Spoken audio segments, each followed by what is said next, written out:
joining us now from the Whitewater Independent Counsel, of course, Ken Starr, Robert Ray, Saul Weisenberg, and former Assistant Special Watergate Prosecutor John Sale. Ken and Saul are also Fox News contributors. Ken, I want to start with you. Apparently tonight we're getting word and seeing some video. There's another event going down there in Palm Beach, but it's a celebratory mood. Should they be celebrating? Well, I think so, because there are going to be no more indictments, but you should also be celebrating because what we've seen, I think, is a vindication of law in the face of politics and media and the like.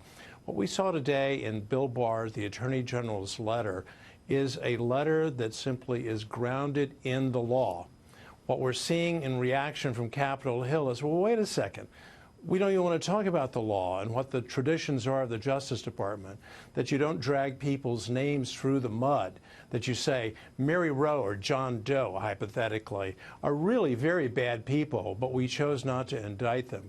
You know, the regulations that came into effect in 1999 after the experience with the Independent Counsel statute, including the report to Congress that led to the impeachment of Bill Clinton, Congress said we don't want any more of that, and these regulations, I think, are very carefully calibrated to protect these kinds of basic privacy interests and the reputational interests of people who are not being charged. Oh, that's being waved off tonight, though. I was watching the other networks, and that concern is being waved off, saying, Saul, I would go to you. Oh, this is no long-standing rule. This can be dispensed with. And Chuck Schumer today came out. He looked like he just lost his best friend, but he came out today and said this. The White House must not be allowed to interfere in decisions about what parts of those findings or evidence should be made public. It's imperative for Mr. Barr to make the full report public and provide its underlying documentation and findings to Congress. Now, Saul, I thought Mueller was the gold standard. 2 years, the Democrats, Mueller is the greatest. And now he does this report. Apparently, it's not going to give the Democrats what they want. And they're like, no, we want to see your documents. Like, what would this mean for those to be turned over? And is there a legitimate reason for doing so? Well, I'm for turning over as much as can be turned over in fairness and in accordance with the law. First of all, there's no way it's going to all be turned over. It can't be, under the law, turned over right away if there's any grand jury material in it. That's governed by Rule 6E, and you have to have a court order even before you can turn that over under seal to Congress. We had to get a court order. Leon Jaworski had to get a court order. If there's any grand jury material that is turned over, there has to be a court order. So that's number one. But, you know, Bill Barr has already said, I want to be transparent. I want to turn over as much as I can. I will say this. I very much agree with the philosophy that says you should not smear a person if you're not going to indict them. And I think this report will follow that principle, except I think that they will. It's very clear that they're fixated. The Mueller people have been fixated on the obstruction question with respect to President Trump. And I think what you will find is a discussion of efforts to stymie the Mueller team. I think it'll be done in a very dispassionate way. I think they have a different view of President Trump precisely because he can't be indicted. I think they may go after him a little bit when they talk about obstruction. I don't think there's a criminal case for obstruction, but I think they'll talk about it. Well, Adam Schiff, Robert, tonight on another network, continued to say, given the fact, and he said, given the fact that there's all this information out there that the president obstructed the probe, we need all the information. So it was like this report isn't even coming out, and it's not going to reveal, you know, what we know is probably not going to reveal all of what they wanted. It's almost like they're fantasizing this away in their commentary tonight. And I guess what else do? They've spent 2 years using words like treason, collaborator with Putin, and so forth. And Robert, now they're at this point, and I would play a soundbite for you, where Eric Swalwell, who's one of the president's chief critics in Congress, he's talking about moving the goalposts away from even obstruction to just a general honor code. Let's watch. I think the American people want to know whether this president violated conduct, whether he violated not only the law, but that honor code that we all count on.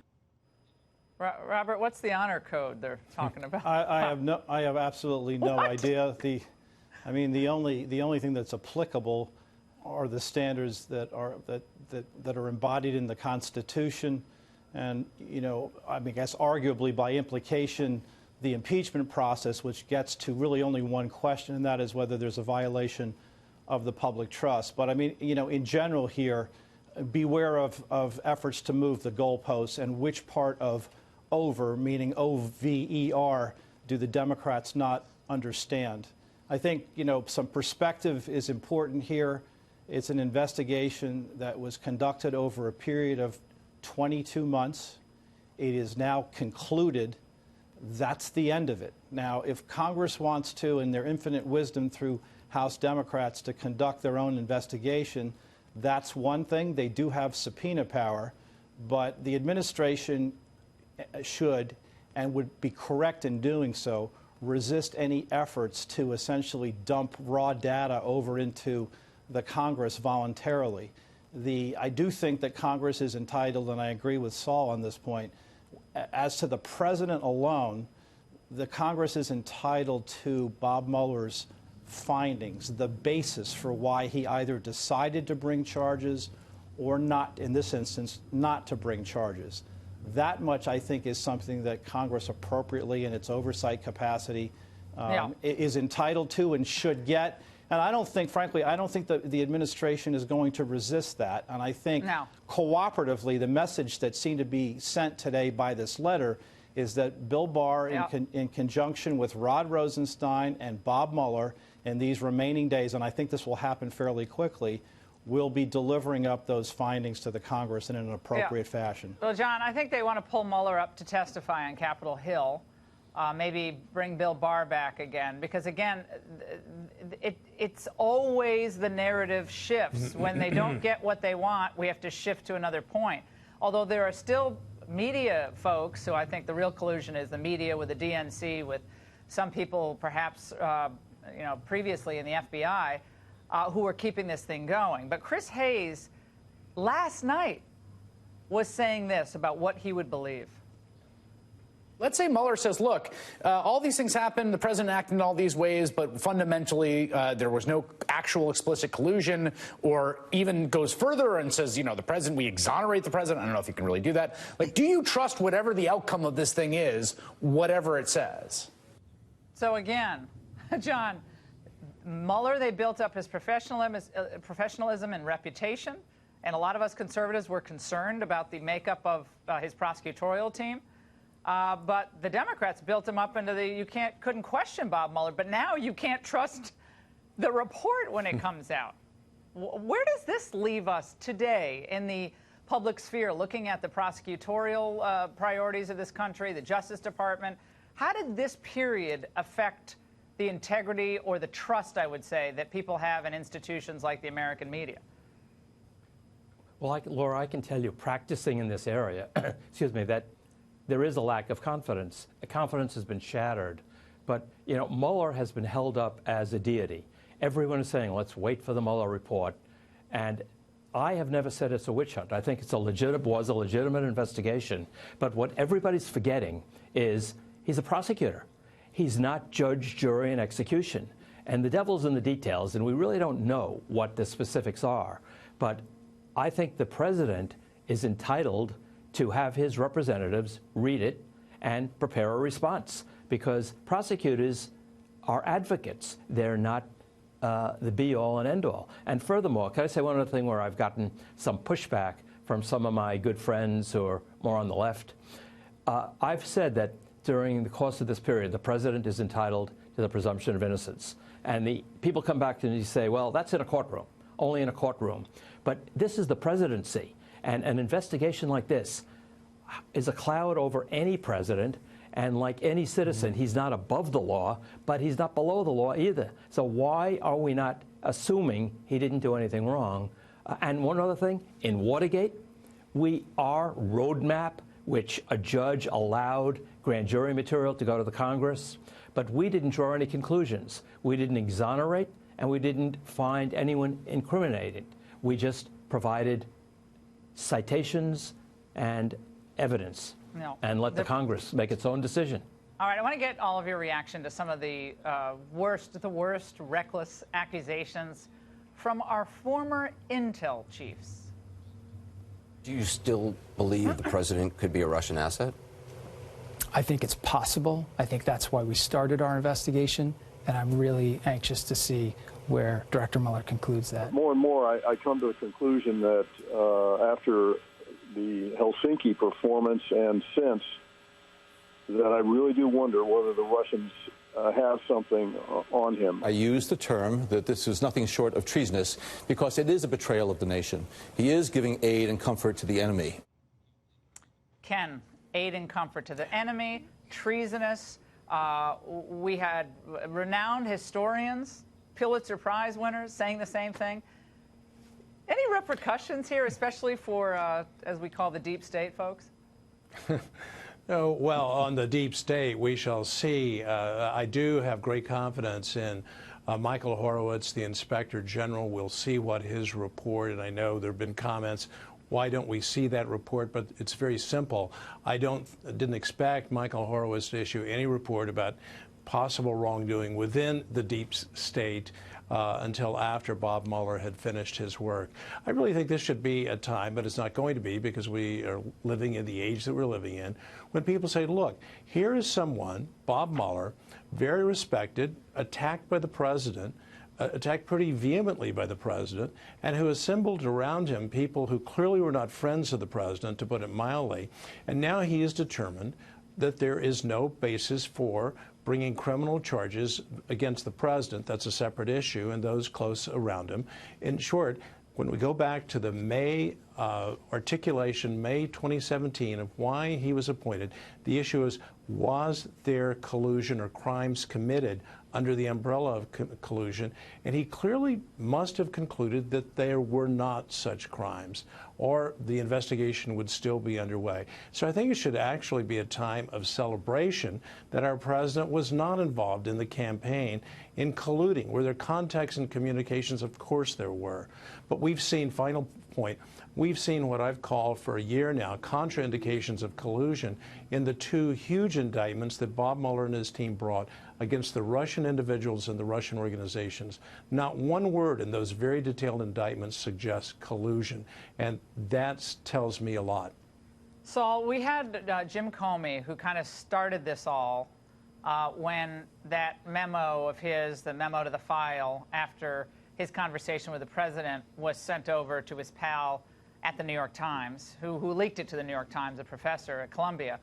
And now he's saying, which is interesting, in an op-ed, saying that he doesn't care what the investigation uncovers, even though he started the whole thing. So he kind of saw where this was going in the end, and he had gone on this book tour, speaking, not favorably, obviously, toward the president, and clearly wanted this investigation to happen, and now it's kind of skedaddling away from it. Thoughts there? Well, there's a reason they call him St. Jim. That's all I'll say. He's got kind of a God complex. But I think you raise an important point.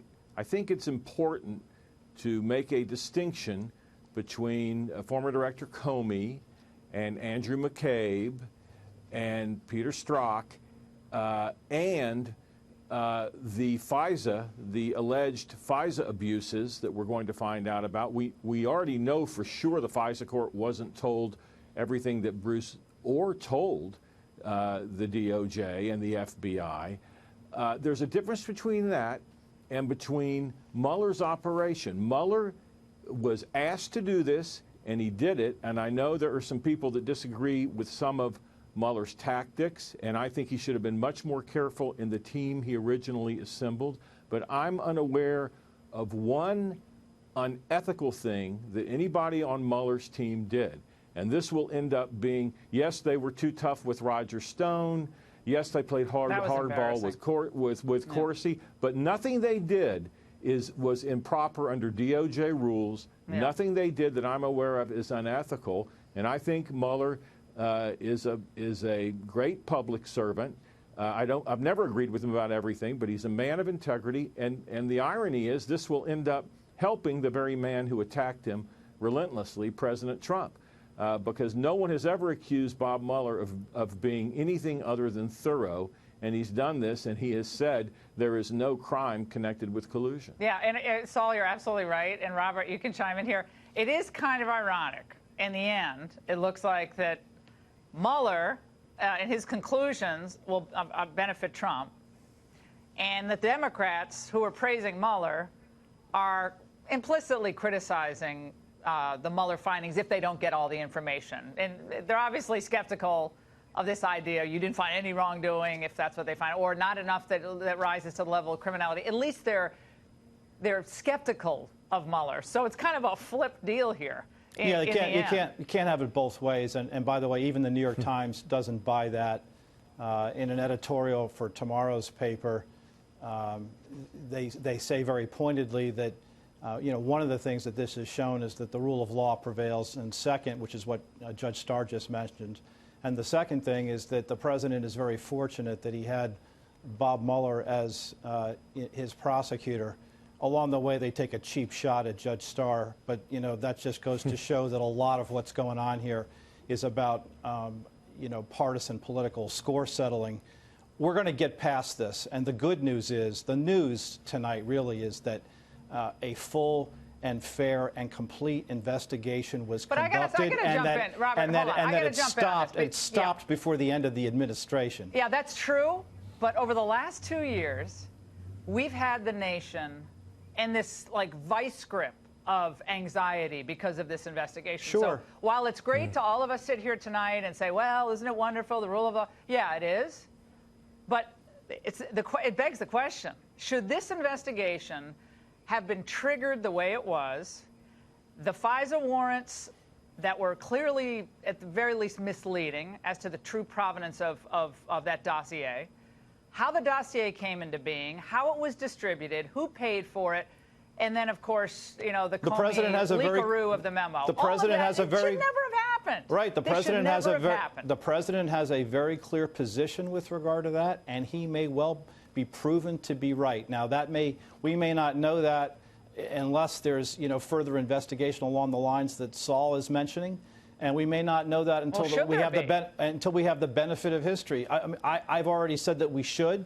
And I think it requires, not only release of what Michael Horowitz has been finding along the way, but it's clear already, as Saul has mentioned, that what happened, the games that were played with the FISA court, essentially is that inside the department, there was a real debate about this. It went from the FBI to responsible officials in Maine Justice, and the fact of the matter is they proceeded forward with an application to the FISA court, and they did not fully disclose what they knew, which is that the information was biased. And at the same time, John Sale, there was pressure put on the process to not indict Hillary Clinton for her egregious abuse of government protocols and classified information handling.